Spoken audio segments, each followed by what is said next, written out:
Business की दुनिया में अक्सर यही माना जाता है कि जीतने का मतलब है अपने कॉम्पिटिटर को हराना, उसे पछाड़ना। लेकिन क्या हो अगर जीतने का सबसे अच्छा तरीका लड़ना हो ही ना? क्या हो अगर आप एक ऐसा खेल का मैदान बना लें जहां आपका कोई कॉम्पिटिटर ही ना हो? आज हम इसी कमाल के आइडिया पर बात करने वाले हैं जो डब्ल्यू चान किम और रीनी मॉबोन की किताब ब्लू ओशन स्ट्रैटेजी पर आधारित है। हमारे सामने जो भी नोट्स और लेख हैं उसका मकसद एक ही सवाल का जवाब देना है। ये जो खूनी कंपटीशन है इससे बचकर अपना नया बाजार कैसे बनाया जाए। चलिए इसे एक कहानी से समझते हैं। एक वक्त था जब सर्कस इंडस्ट्री, आप कह सकते हैं कि लगभग मर रही थी। बच्चे वीडियो गेम्स खेलने लगे थे, लोग जानवरों के इस्तेमाल के खिलाफ थे। रिंगलिंग ब्रदर्स जैसे 100 साल पुराने सर्कस का धंधा भी चौपट हो रहा था। और तभी एक नई कंपनी आती है, सर्क डू सोलेल। और मजे की बात यह है कि उन्होंने सर्कस की कोई भी पुरानी चीज नहीं अपनाई। ना कोई जानवर, ना कोई स्टार परफॉर्मर, ना ही वो 3-3 रिंग वाला स्टेज। फिर भी कुछ ही सालों में उन्होंने इतनी कमाई कर ली जितनी रिंगलिंग ब्रदर्स ने 100 सालों में नहीं की थी। सवाल ये है कि आखिर कैसे? ये ब्लू ओशन स्ट्रैटेजी का सबसे शानदार उदाहरण है। सर्कल डू सोलेल ने दूसरे सर्कस वालों से लड़ने की कोशिश ही नहीं की। उन्होंने लड़ाई का मैदान ही बदल दिया। उन्होंने सर्कस और थिएटर को मिलाकर मनोरंजन का एक बिल्कुल नया रूप बना दिया।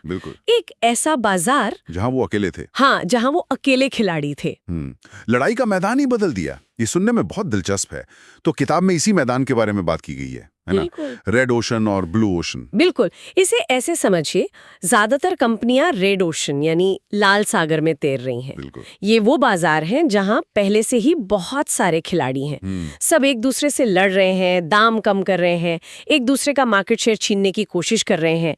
और इस खून खराबे में पूरा सागर ही लाल हो गया है। यहाँ टिके रहना मुश्किल है और आगे बढ़ना तो और भी मुश्किल। जैसे आज का स्मार्टफोन मार्केट या एयरलाइन इंडस्ट्री। हर कोई लगभग एक जैसे फीचर दे रहा है और लड़ाई बस कीमत पर आकर टिक गई है। 1 इंच जगह के लिए गला काट कंपटीशन है। एकदम से। अब इसके दूसरी तरफ है ब्लू ओशन यानी नीला सागर। ये वो बाजार हैं जो आज मौजूद ही नहीं है।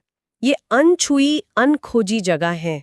यहाँ कंपटीशन की कोई चिंता नहीं है क्योंकि खेल के नियम ही अभी लिखे जाने हैं। यहाँ आप डिमांड के लिए लड़ते नहीं हैं, आप डिमांड पैदा करते हैं। ठीक है, पर ये होता कैसे है? किताब में वैल्यू इनोवेशन का जिक्र है, ये क्या चीज है? यही इस पूरी स्ट्रैटेजी का दिल है। पारंपरिक सोच कहती है कि एक कंपनी या तो ग्राहकों को बेहतरीन वैल्यू दे सकती है जिसमें लागत ज्यादा होगी, या फिर वो कम लागत पर काम कर सकती है लेकिन तब वैल्यू से समझौता करना होगा।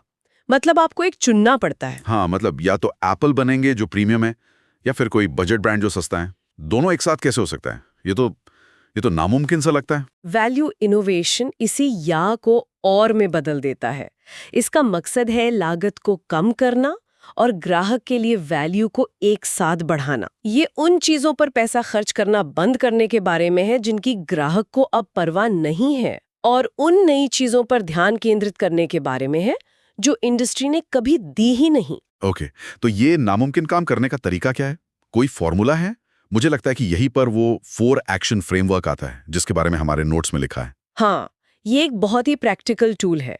ये 4 सवाल पूछता है जो किसी भी इंडस्ट्री की पुरानी सोच को चुनौती देते हैं। पहला सवाल है, खत्म करें, एलिमिनेट। इंडस्ट्री में ऐसी कौन सी चीजें हैं जिन्हें सब एकदम जरूरी मानकर चल रहे हैं लेकिन असल में उन्हें खत्म किया जा सकता है? अगर सर्क डू सोलेल के उदाहरण से देखें तो उन्होंने जानवरों के शो और स्टार परफॉर्मर्स को पूरी तरह से खत्म कर दिया।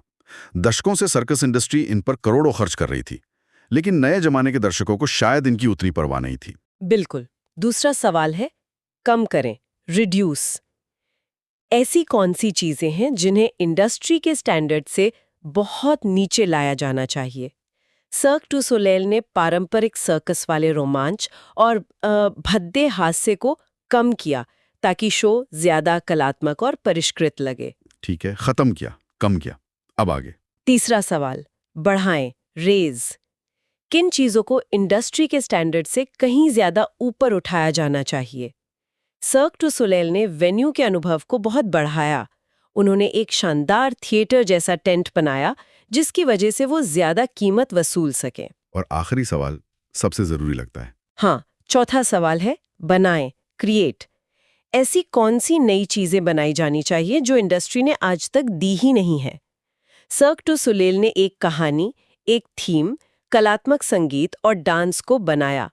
ये चीजें सर्कस में पहले कभी नहीं थी। नतीजा, उन्होंने सर्कस देखने वाले बच्चों और परिवारों के बजाय थिएटर जाने वाले वयस्कों को अपना नया ग्राहक बना लिया। ये तो हिम्मत का काम है। मुझे येलोटेल वाला उदाहरण और जानना है। हमारे नोट्स में इसका भी जिक्र है।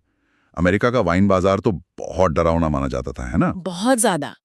आम इंसान के लिए वाइन की दुकान में जाना एक इम्तिहान जैसा था। बोतलें एक जैसी, उन पे फ्रेंच या इटालियन में कुछ लिखा होता था जिसे कोई समझ नहीं पाता था। आपको टैनिन, ओक, विंटेज जैसे शब्दों का मतलब पता होना चाहिए, नहीं तो आप बेवकूफ लगेंगे। तो येलोटेल ने इस समस्या को कैसे सुलझाया? उन्होंने यही 4 एक्शन फ्रेमवर्क इस्तेमाल किया। उन्होंने खत्म क्या किया? वाइन से जुड़ी सारी जटिल शब्दावली और दिखावा। उनकी बोतल पर कोई भारी भरकम जानकारी नहीं थी। उन्होंने कम क्या किया? वाइन का स्वाद। पारंपरिक वाइन बनाने वाले स्वाद की गहराई और परतों पर ध्यान देते हैं। येलोटेल ने एक मीठी, फलों के स्वाद वाली, पीने में आसान वाइन बनाई।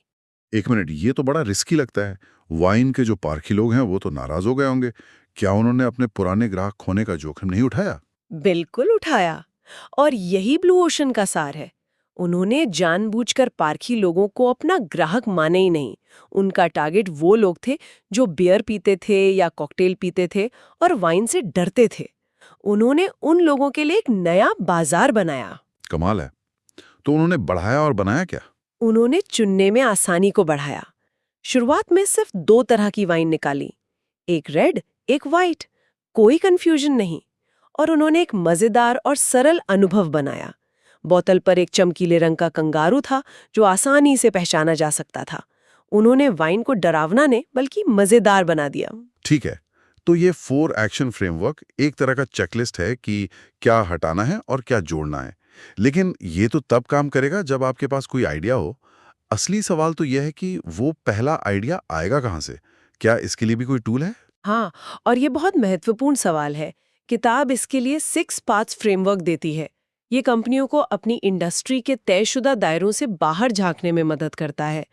किताब में तो 6 रास्ते बताए गए हैं, लेकिन आज हम 3 सबसे दिलचस्प रास्तों पे बात करेंगे जो आपको सोचने का एक नया नजरिया देंगे। बहुत बढ़िया, बताइए। पहला रास्ता है वैकल्पिक उद्योगों को देखना, यानी उन इंडस्ट्रीज को देखें जिनके प्रोडक्ट अलग हैं पर काम वही करते हैं। जैसे एक शाम बाहर बिताने के लिए आप रेस्टोरेंट जा सकते हैं, सिनेमा जा सकते हैं या किसी कॉन्सर्ट में जा सकते हैं। ये सब एक दूसरे के विकल्प हैं। नेटजेट्स ने यही किया। अच्छा, वो प्राइवेट जेट वाली कंपनी? हाँ, उन्होंने देखा कि बिजनेस ट्रैवलर्स के पास 2 विकल्प थे। या तो कमर्शियल एयरलाइन के बिजनेस क्लास में सफर करें जिसमें असुविधा होती है, या फिर करोड़ों का प्राइवेट जेट खरीदें जो बहुत महंगा है। नेटजेट्स ने इन दोनों के बीच एक ब्लू ओशन बनाया, फ्रैक्शनल जेट ओनरशिप का। आप एक पूरे जेट की बजाय उसका एक हिस्सा खरीदते हैं और आपको प्राइवेट जेट की सारी सुविधाएं बहुत कम कीमत पर मिलती हैं। तो ये 2 मौजूदा समाधानों के बीच की खाली जगह को भरने जैसा है। दिलचस्प है। दूसरा रास्ता क्या है? हम चौथे रास्ते की बात करते हैं, जो है पूरक उत्पादों और सेवाओं को देखना। मतलब सिर्फ अपने प्रोडक्ट के बारे में मत सोचिए, ग्राहक के पूरे अनुभव के बारे में सोचिए। आपके प्रोडक्ट को इस्तेमाल करने से पहले, दौरान और बाद में ग्राहक क्या करता है। जैसे फिलिप्स ने ब्रिटेन में देखा कि लोग उनकी केतली से परेशान नहीं थे, बल्कि पानी में मौजूद चूने से परेशान थे जो चाय का स्वाद खराब कर देता था। हाँ, तो समस्या सिर्फ पानी गर्म करना नहीं थी, बल्कि अच्छी चाय बनाना थी। बिल्कुल। तो फिलिप्स ने सिर्फ बेहतर केतली नहीं बनाई, उन्होंने एक ऐसी केतली बनाई जिसमें चूने को रोकने वाला फिल्टर लगा था। उन्होंने केतली नहीं, चाय बनाने का पूरा अनुभव बेच दिया। ये सोचने का एक बहुत ही अलग तरीका है। और तीसरा रास्ता कौन सा है जिस पर हम बात करेंगे? छठा रास्ता, समय के पार देखना, यानी उन ट्रेंड्स को पहचानना जो अभी छोटे लग रहे हैं लेकिन भविष्य में आपकी इंडस्ट्री को पूरी तरह बदल सकते हैं। एप्पल इसका सबसे अच्छा उदाहरण है। 90s के दशक के अंत में नैपस्टर जैसी सर्विसेज की वजह से अवैध संगीत डाउनलोडिंग का चलन तेजी से बढ़ रहा था। ये गैर कानूनी था, पर इसने एक बात साफ कर दी थी, लोग डिजिटल म्यूजिक चाहते थे। हाँ, वो कैसेट और सीडी का दौर खत्म हो रहा था। एप्पल ने इस ट्रेंड को समझा। उन्होंने इस ट्रेंड से लड़ने के बजाय इसे अपना लिया और 2003 में iTunes लॉन्च किया। उन्होंने एक कानूनी, आसान और बेहतर अनुभव दिया। सबसे बड़ी बात, उन्होंने लोगों को 99 सेंट में सिर्फ एक गाना खरीदने का विकल्प दिया। अब किसी को अपना पसंदीदा गाना सुनने के लिए पूरा एल्बम खरीदने की जरूरत नहीं थी। उन्होंने एक ऐसे ट्रेंड पर ब्लू ओशन बनाया जिसे बाकी म्यूजिक इंडस्ट्री एक खतरे की तरह देख रही थी। ये सब सुनने में बहुत क्रांतिकारी लगता है, लेकिन मान लीजिए मैंने इन फ्रेमवर्क का इस्तेमाल करके एक बेहतरीन ब्लू ओशन स्ट्रैटेजी बना भी ली। असली लड़ाई तो उसे कंपनी के अंदर लागू करवाने की होगी। जो लोग सालों से एक ही तरीके से काम कर रहे हैं, वो इतनी आसानी से क्यों बदलेंगे? आपने बिल्कुल सही नस पकड़ी है। एक शानदार स्ट्रैटेजी का कोई मतलब नहीं अगर वो कागज पर ही रह जाए। किताब इस चुनौती को टिपिंग पॉइंट लीडरशिप कहती है। इसका आइडिया ये है कि बदलाव लाने के लिए आपको पूरी कंपनी को एक साथ बदलने की जरूरत नहीं है। आपको बस कुछ उन खास लोगों, कामों और गतिविधियों पर ध्यान देना है जिनका असर बहुत ज्यादा होता है। लेकिन ये बाधाएं होती किस तरह की हैं? मुख्य रूप से 4 तरह की होती हैं। पहली है संज्ञानात्मक बाधा। सोचिए, आप अपनी कंपनी में ये लागू करना चाहते हैं। आपके मैनेजर कहेंगे, अरे हम सालों से यही करते आ रहे हैं, सब ठीक तो चल रहा है, क्यों कुछ बदलना है? उन्हें ये यकीन दिलाना कि बदलाव की वाकई जरूरत है, यही पहली दीवार है। दूसरी शायद पैसे की होगी, हमारे पास इसके लिए बजट नहीं है। बिल्कुल, वो है संसाधन की बाधा। अक्सर बड़े बदलाव के लिए बड़े बजट की मांग की जाती है जो मिलता नहीं। टिपिंग पॉइंट लीडरशिप सिखाती है कि कैसे सीमित संसाधनों को उन जगहों पर लगाया जाए जहां सबसे ज्यादा असर हो। तीसरी बाधा है प्रेरक बाधा। आपके सबसे जरूरी कर्मचारी शायद पहले से ही सहज हैं, वो अतिरिक्त मेहनत क्यों करना चाहेंगे? उन्हें प्रेरित करना एक बड़ी चुनौती है। और चौथी, मुझे लगता है वो सबसे मुश्किल होगी, ऑफिस पॉलिटिक्स। हाँ, चौथी है राजनीतिक बाधा। संगठन में हमेशा कुछ ऐसे लोग या विभाग होते हैं जिन्हें बदलाव से नुकसान हो सकता है। वो इस नई स्ट्रैटेजी को फेल करने के लिए अपनी पूरी ताकत लगा देंगे। इन चारों बाधाओं को पार करना ही असली लीडरशिप है। लेकिन ये फेयर प्रोसेस और एंगेजमेंट वाली बातें सुनने में तो अच्छी लगती हैं, पर क्या बड़ी कंपनियों में ऐसा असल में होता है? जहां पॉलिटिक्स और डेडलाइन हावी होती हैं, वहां ये सब करने का टाइम किसके पास है? ये टाइम निकालने का नहीं, बल्कि मानसिकता का सवाल है। फेयर प्रोसेस यानी निष्पक्ष प्रक्रिया का मतलब हर किसी से सहमत होना नहीं है। इसका मतलब है लोगों को प्रक्रिया में शामिल करना। इसके 3 ईज हैं। पहला, एंगेजमेंट। लोगों को उन फैसलों में अपनी राय रखने का मौका देना जो उन्हें प्रभावित करेंगे। दूसरा, एक्सप्लेनेशन। जब अंतिम फैसला हो जाए तो सबको समझाना कि ये फैसला क्यों लिया गया, भले ही उनकी राय ना मानी गई हो। और तीसरा ई, एक्सपेक्टेशन क्लैरिटी, यानी सबको साफ साफ बताना कि नए नियम क्या हैं, उनसे क्या उम्मीद की जा रही है और सफलता को कैसे मापा जाएगा। जब लोग महसूस करते हैं कि प्रक्रिया निष्पक्ष थी, उन्हें सुना गया और चीजें पारदर्शी हैं, तो वे स्वेच्छा से सहयोग करते हैं। तब वे बदलाव को लागू करने में मदद करते हैं, उसका विरोध नहीं करते। तो अगर इस पूरी चर्चा से एक बात याद रखनी हो तो वो ये है, ज्यादातर कंपनियां पूछती हैं हम अपने कॉम्पिटिटर से बेहतर कैसे बने। राइट, लेकिन ब्लू ओशन स्ट्रैटेजी ये सवाल पलट देती है। राइट, ये पूछती है हमारा कॉम्पिटिटर क्या कर रहा है, इसे फर्क ही क्यों पड़ना चाहिए। राइट, यही सबसे बड़ा दिमागी बदलाव है। बिल्कुल। ये बेहतर होने की दौड़ से बाहर निकलकर अलग होने की दिशा में एक कदम है। सफलता हमेशा दूसरों को हराने से नहीं मिलती है।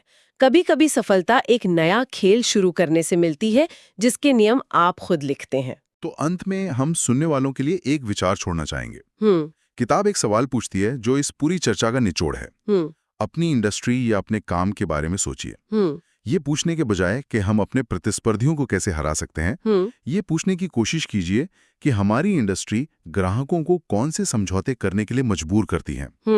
ऐसी कौन सी चीजें हैं जिन्हें ग्राहक नापसंद करते हुए भी स्वीकार कर लेते हैं। और फिर सोचिए हम उन समझौतों को कैसे खत्म कर सकते हैं। शायद जवाब एक नए ब्लू ओशन की ओर ले जाए।